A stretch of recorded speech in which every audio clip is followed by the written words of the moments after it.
right, so let's go get this class started. So good afternoon, everyone. I hope everyone had a very great weekend. So the plan for today is to do more preliminary work before we actually get into the thick of doing critical thinking, engaging in its concepts and argumentation and so forth. What we're planning to do today is to talk about some of the kinds of obstacles that many of us face when we try to engage in critical thinking. Okay, given that many of us live in this world, many of us have to live in this world, inundated with information, inundated with arguments, inundated with views that are challenging to one's own. Many of you may be quite familiar with the kinds of obstacles that we face when we try to legitimately engage in critical thinking. Today, what we're going to go over are some of the psychological and social impediments to critical thinking. So the plan for today is the following. I do have one housekeeping note, and then after that, we're just going to be talking about some of the psychological and social obstacles to critical thinking. So we're going to be talking about some forms of resistance that many people, consciously and unconsciously do in order to avoid critical thinking, in order to avoid serious engagement, in order to avoid interrogating their own beliefs regarding whether or not the beliefs that they hold are reasonable. And then we're going to talk about some of the kinds of social pressures that people face, pressures to conform, pressures to obey authority, that can also undermine critical thinking. Okay? So before we get started, does anyone have any questions? Okay? So if there aren't any questions, let's go move forward. Okay, so the only housekeeping note I have is that given that the semester is starting, many clubs and organizations are now starting to organize and set up their meetings. And the Philosophy Club is having their first meeting this Wednesday at 7 p.m. in Newton 1108. And the topic for Wednesday night is the following: are myths beneficial to society? And in some ways, it's quite relevant to critical thinking, because oftentimes, it depends on how you understand myth. Myth is oftentimes understood as being beliefs that may be valuable, beliefs that may be cherished, beliefs that may nourish people's sense of existence. But some myths may be regarded as irrational. Some myths may be regarded as contrary to reason.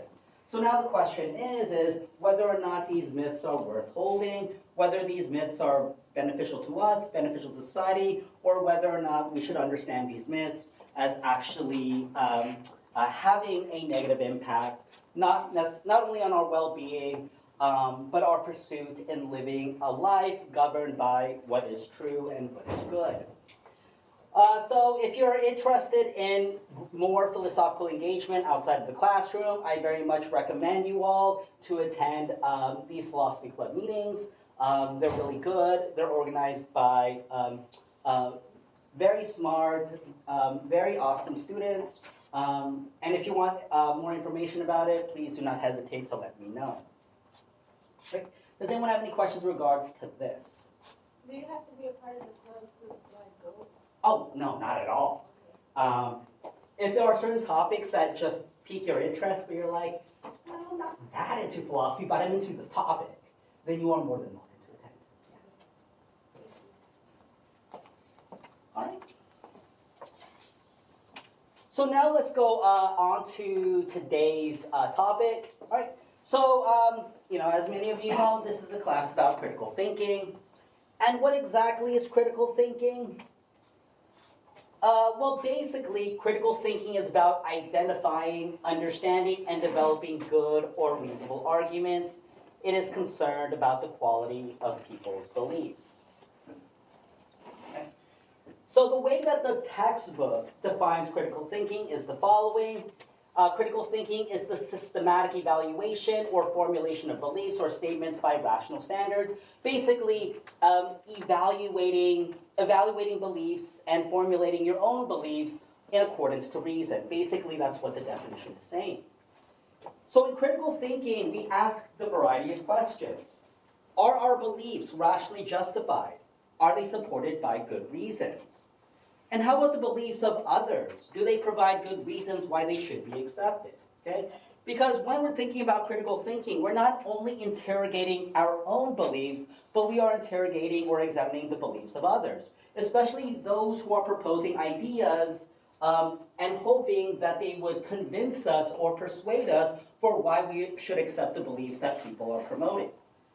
Okay? So we want to make sure that the beliefs that we hold and the beliefs that we hold are themselves rational, and the ideas that people are promoting to us, we should accept them only if they pass the rigors of reason. Okay? But again, why does critical thinking matter? Okay? I'm sure some of you haven't been thinking about this thought, but many people do think about this thought. People think that, well, why does critical thinking matter? Why is it important for me to engage in the world rationally, reasonably, and so forth? Why can't ignorance be bliss? Why can't we just simply, simply and uncritically accept the beliefs, accept the norms that have passed down to us by our family, by our communities, by our traditions, and so forth? Why exactly is critical thinking important? And in many ways, the reason why we teach critical thinking, especially in a class like philosophy, we're basically following the Socratic attitude, the Socratic imperative, that an unexamined life is not worth living. For those who have read Plato's Apology, one has encountered, I'm sure, this quote quite often, that basically, the premise of basically doing philosophy, but this could be applicable to anyone, is that living a life without examination is a life not worth living. Okay? But why is it not a life not worth living? Okay?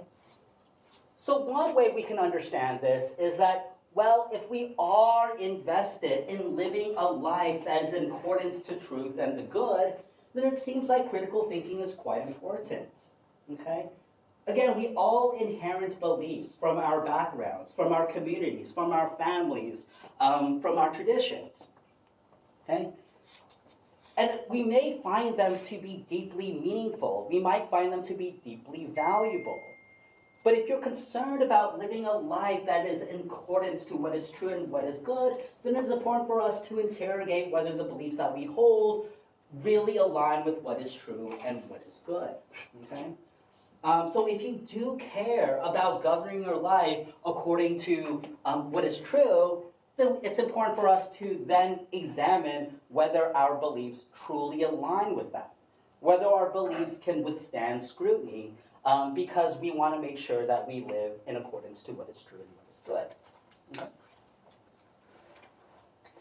And another reason for why critical thinking is important is that it allows us to take ownership over what we believe. Okay? Much of our beliefs, many of the beliefs that I hold, okay, are beliefs that are simply inherited opinions. Again, we went over this on the first day of class. Many of us come into this classroom with a battery of views, a battery of beliefs, but many of these beliefs, the source of these beliefs come from, it's just the community that we grew up in. It's just the kinds of beliefs that were formed in the kind of specific way of life or form of life that I found myself in. Okay? But in many ways, if our beliefs are inherited, then we can in many ways say that, well, the beliefs are therefore not really ours. Okay? We just simply passively accepted them without really consciously interrogating whether or not they are the kinds of beliefs that are worthwhile to hold. Okay? So what critical thinking is, or at least what the aim of critical thinking is that we consciously hold the beliefs that we hold, that we no longer hold the belief just because we grew up to believe them, or we are told to believe them, but because you choose to believe it on the basis of reason. So basically you are taking control over the kinds of beliefs that you hold. So again, why is critical thinking important? Well, one can say critical thinking is important if you value if you value knowledge, if you value the truth, assuming that reason, the exercise of reason gets you closer to the truth, and also on the basis of autonomy. Okay, our beliefs shape who we are. And we want to make sure that the beliefs that shape who we are really the kinds of beliefs that align with our values, are the kinds of beliefs that align with what is true. Okay? So this, in some ways, allows us to, exercise our autonomy. Okay? So basically, these are some of the reasons for why we think critical thinking matters. And I'm sure many of you could think of other reasons. But now, the reasons why we're covering this is because then you'll start thinking about, well, if this is why critical thinking matters, then what does it mean to then become a critical thinker? Okay? So I forgot to do something. In my intro classes, I do a practice called lecture maps, in hopes that it helps you focus on what the lecture is on and focus on what part of the lecture I really care about. Okay? So these lecture maps are going to highlight certain things you should be attentive to. And many of the questions that I ask in the homework assignment, and many of the questions that I raise in the midterm exams are going to be questions that are also on the lecture notes. Okay. So if you're ever wondering what information is important, I would like to think that all information in these lectures are important, but what information you should be especially attentive to, just look at the lecture notes. Okay? But before we think about some of the social, psychological obstacles to critical thinking, I would like to first ask the question about, well, what character traits do you think are required to become a critical thinker?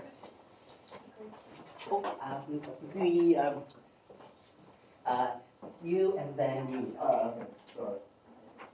Oh, were you just asking a question to get a lecture on? Yeah. Oh, I see. I thought you want to answer the question on the board. Do you want to answer the question on the board?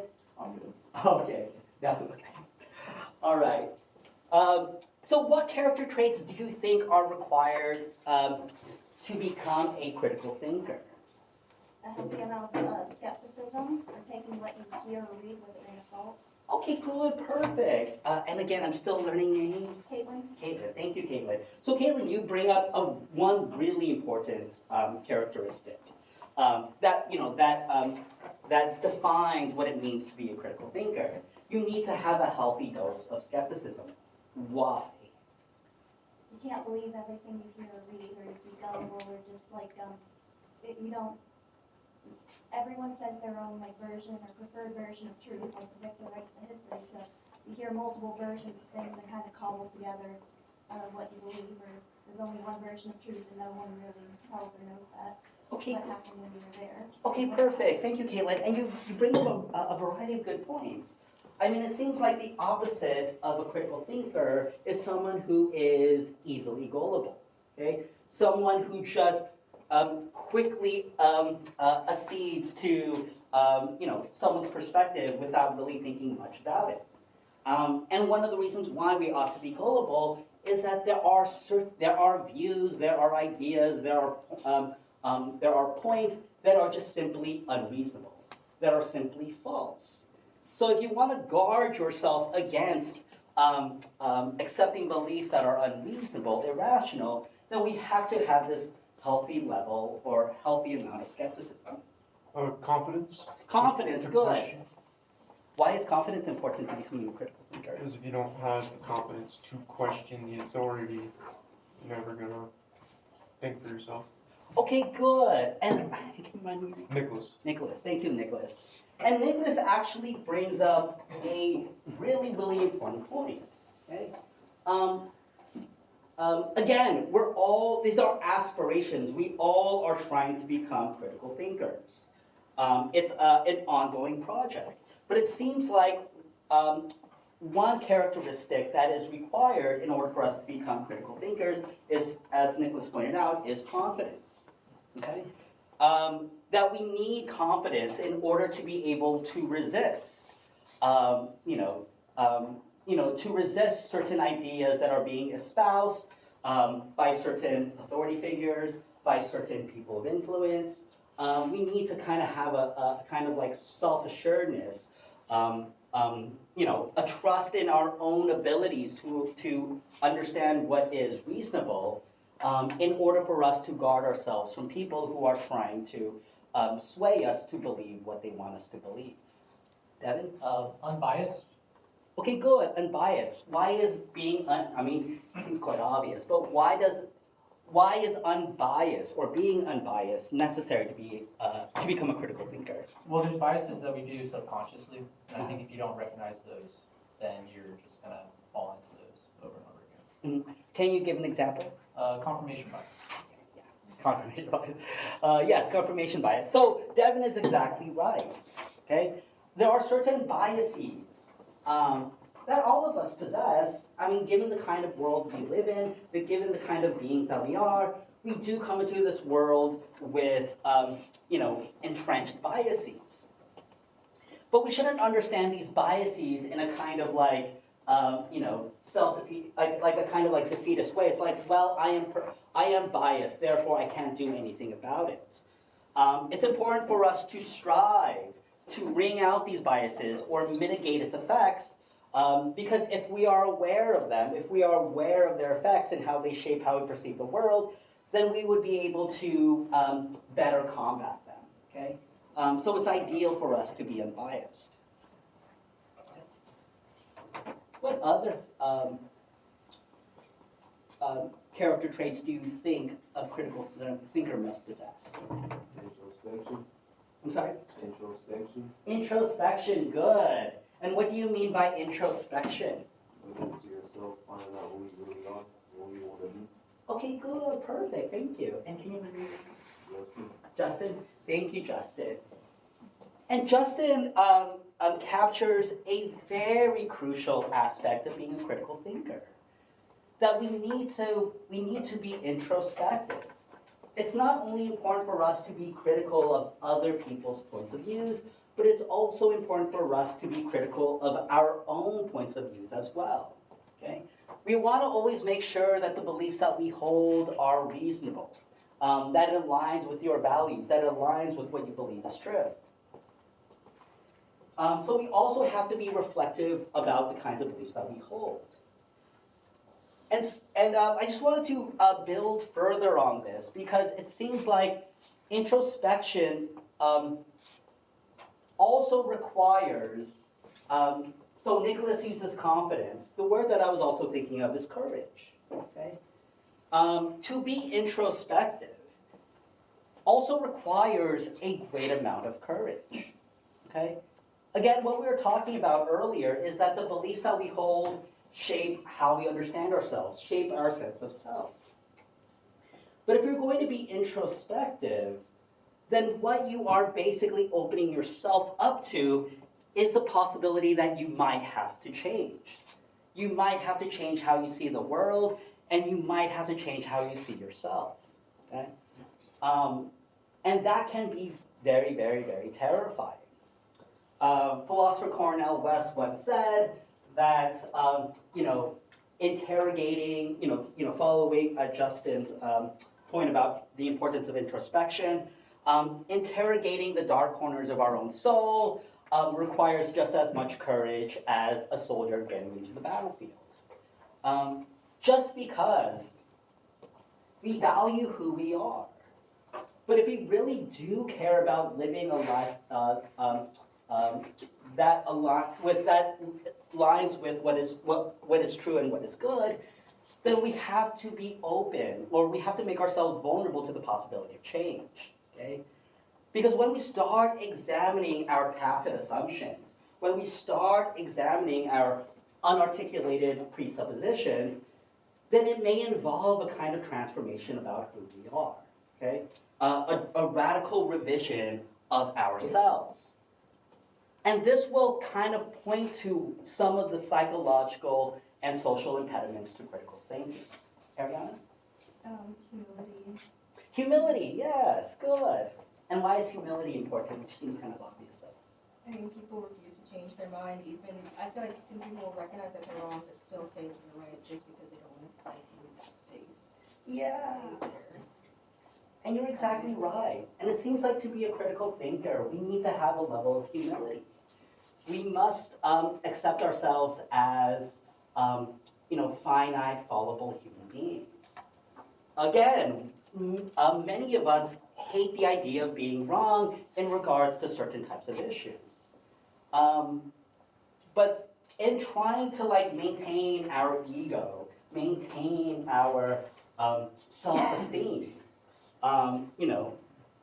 it's what we then make ourselves vulnerable to is a possibility of sacrificing critical thinking just so we can preserve the ego. Okay? So I think all of you have brought up very important characteristics for what makes a critical thinker. And all of these characteristics are then undermined when we start examining the kinds of psychological and social obstacles to critical thinking. Okay? Does anyone have any questions before we move on? Okay. All right, so great answers, everyone. Okay. So, here we're just going to cover two types of obstacles to critical thinking. There are psychological and social obstacles, and there are also philosophical obstacles. Today we're just going to go over the psychological and social obstacles. On Wednesday we're going to go over the philosophical ones. Okay? And let's go over some of the psychological and social obstacles, okay, which I also call forms of resistance. Okay? So most of us hate to be proven wrong. And to avoid having our views or interpretations challenged, we may resort to a type of defense mechanism known as resistance. Okay? And again, much of these resistance is due to, the kinds of points that Ariana brought up, the kinds of points that Justin brought up. Many of these things is to protect our sense of self. We may be insecure that certain beliefs that define who we are may not necessarily be reasonable, and therefore we try to protect it by resorting to these types of defense mechanisms. And one defense mechanism is basically ignorance. And ignorance is choosing not to learn about a particular issue. Okay? So again, we are ignorant about many things. I am ignorant about so many things, okay? And what Socrates once said is that the measure of wisdom is knowing what you don't know, okay? And it's totally understandable, that we don't know everything that we need to know. Okay? Again, we are finite, fallible human beings. But there are times where we actually avoid learning about particular issues because we just don't want to know. Rationalizing to ourselves that not knowing excuses us from having to think about an issue or take a stand. So sometimes ignorance is used as a kind of excuse in order to avoid engaging in an important issue. Okay? We want to be ignorant because it allows us to say that, well, I don't know, therefore I can't say much about it. Okay? And again, we always want to be careful in the kinds of beliefs that we hold. But if we're going to use ignorance as a kind of crutch or as a kind of way to prevent you from engaging in an important issue, then it has become an unreasonable form of resistance. Okay?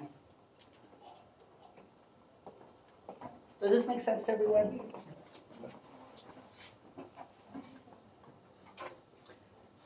Another one is avoidance. And avoidance is basically the strategy of staying away from situations in which our views may be challenged. Okay? So rather than welcoming feedback from people who have different points of view, we may avoid people who disagree with us.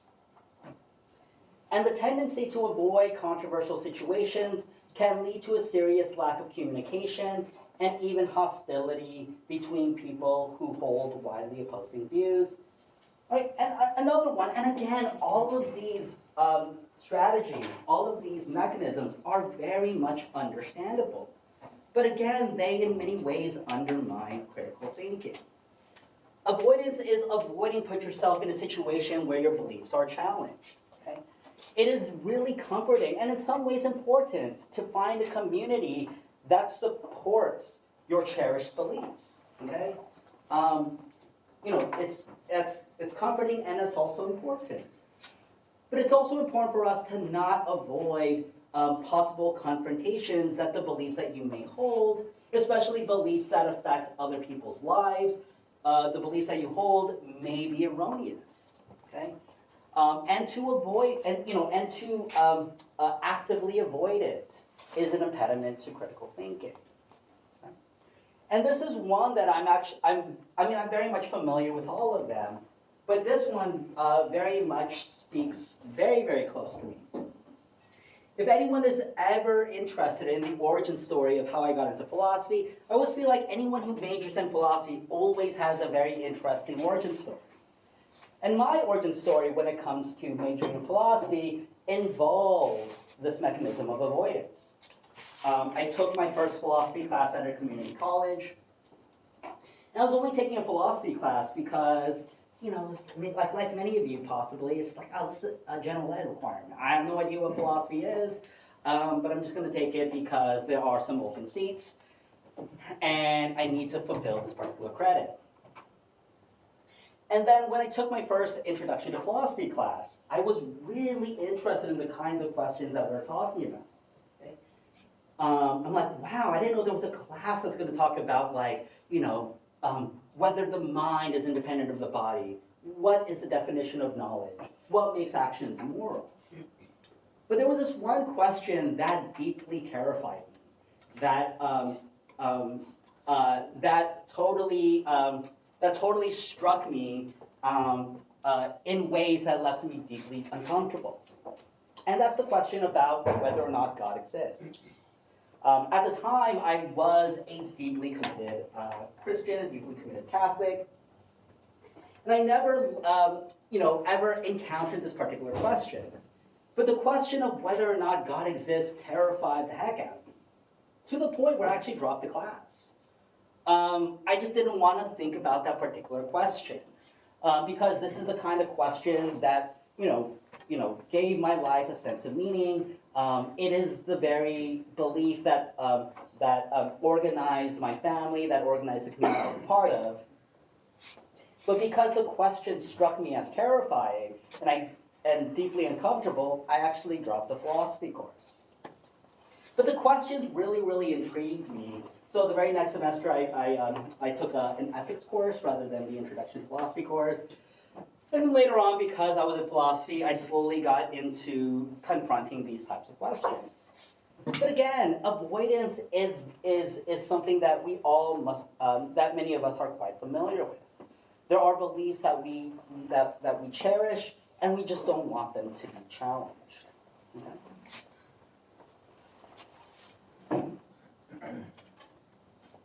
All right, and we're just going to go over 3 others, and again, you all are quite familiar with them.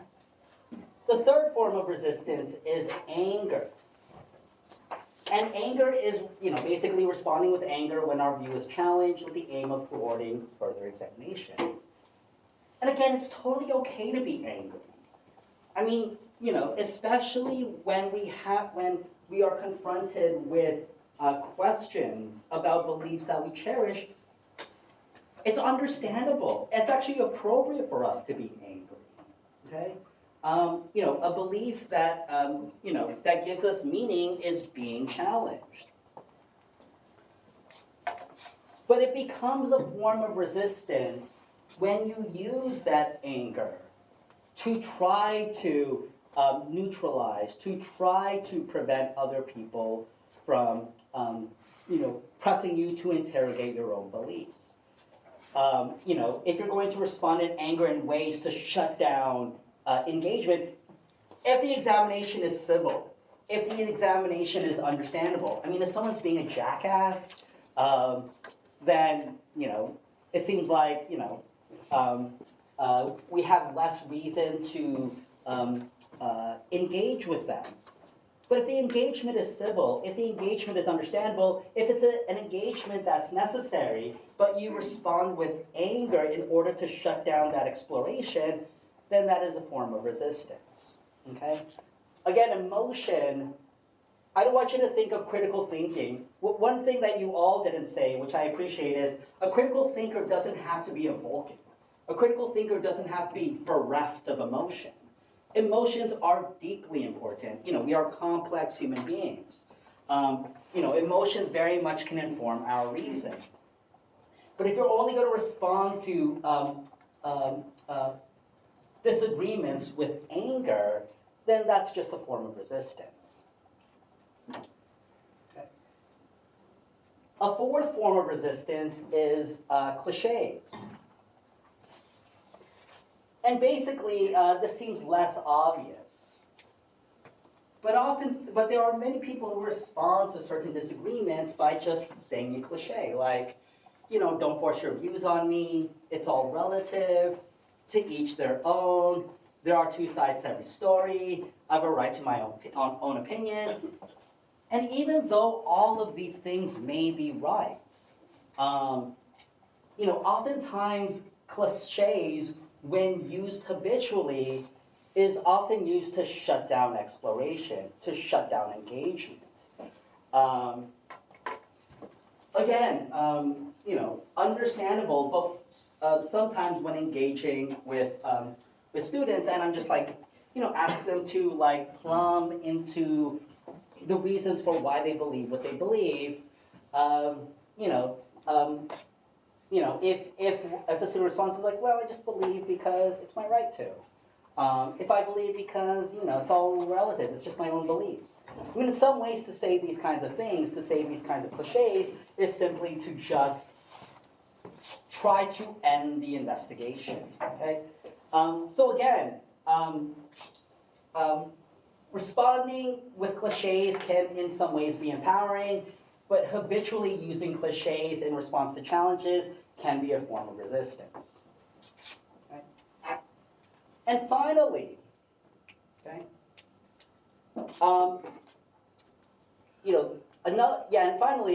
there is the form of resistance basically described as struggling.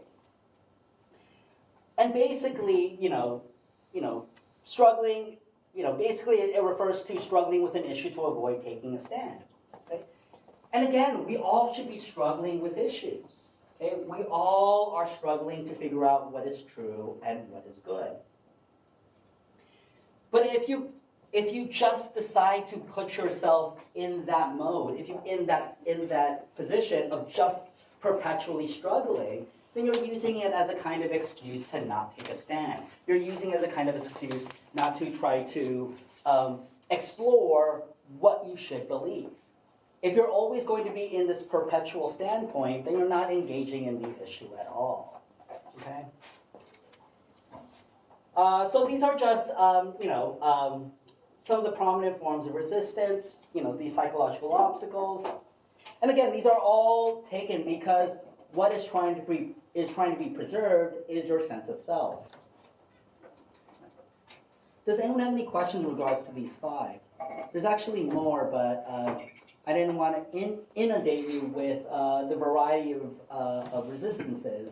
And for this class, all you have to be familiar with are these 5. Does anyone have any questions? Okay. There's ignorance, avoidance, anger, cliches, and I'm struggling. But just to see whether any of these resistances connect with your own experiences, Does anyone want to share the type of experience they are most likely to use when their views or beliefs, especially those that you cherish, are challenged? This is kind of an intimate question, but does anyone want to share their thoughts? Avoidance or like cliches. What's that? Avoidance or cliches. Okay, good. Can you say a little bit more? I'm very definitely an avoidant person. Like, if it's a topic I don't want to talk about, I'll just leave. Or like, if I feel it's really intimidation when like somebody's challenging your beliefs, because it's like, what if my reasoning isn't valid for them, or what if they don't feel like that's a good point or a good reason to believe what I believe? It's like, it can be intimidating. So I just avoid. Okay, good. Perfect. Thank you. And can you remember your name? Madison? Madison. Thank you, Madison. And Madison makes a point, a very good point, a point that many of us may very much empathize with. And this is what makes philosophy courses also very intimidating. Is this your first philosophy course, Madison? Okay. Because basically in philosophy courses, we are pressed to like give our thoughts, to give our positions to these controversial philosophical issues. Some of these issues are quite important to us. And sometimes, it can be deeply intimidating in that maybe the position that we hold and the reasons for holding them may not necessarily stand up to scrutiny. I don't know what exactly is the intimidating part. The intimidating part is that you might seem, like not smart, or is it challenging an important aspect of people? Yes. The second or the Yeah, first? the second one. The second one, okay. Yeah, because if you hold something you truly believe and someone challenges you, saying that maybe that belief is unreasonable, that does then challenge your sense of self. And again, Plato, if anyone really, really gets into Plato talks a lot about, how we die. But not necessarily only the biological process of dying, but that any type of transformation involves a kind of death, a kind of transformation. And having to abandon how we understand ourselves, or threatening our sense of identity and the possibility of becoming a different person, is deeply, deeply, deeply intimidating. Okay? We value who we are. And if we change a particular belief, we might have to rethink our sense of identity. Okay. Does anyone else want to share their thoughts in regards to this question? I would say avoidance, but just more so in the aspect of avoiding like offending anyone or upsetting someone. Like if I can just avoid upsetting anyone, I'd rather do that than piss someone off. Mm-hmm. Okay, good. Thank you, Nicholas. For Nicholas, one form of resistance is maybe avoidance, but it's more so how others might react to their own perspective. They may say things that go against the perspectives or the beliefs of others, and they might react to that pushback. They may react to that disagreement with a kind of offense. And Nicholas not wanting to hurt, not wanting to offend anyone, not wanting to have people feel negatively about them or feel negatively about themselves. Maybe that's a reason to resort to avoidance. Caitlin? I'd say personally I tend to use avoidance for, say, topics I don't know or really care that much about, but as for other people, I'd kind of say like confirmation bias for resistance, like you say something that they don't really necessarily agree with and they bring up information to support their views, but kind of can't say like with politics is the way that goes. We try to have, say, a objective conversation, but people always kind of get heated or really stubbornly defend their views and try to bring up a bunch of information to support whoever or whatever party they're talking about, but it's not really a really kind of researched and objective standpoint. It's just kind of a conglomeration of whatever they know and their own opinions, and probably whatever propaganda they've also heard from the media. Mhm. So it can't even really have a objective or researched conversation per se about politics, because people tend to react with anger. They have ignorance, and they also don't really, like, they don't want to admit ignorance Mhm. and use information as confirmation bias.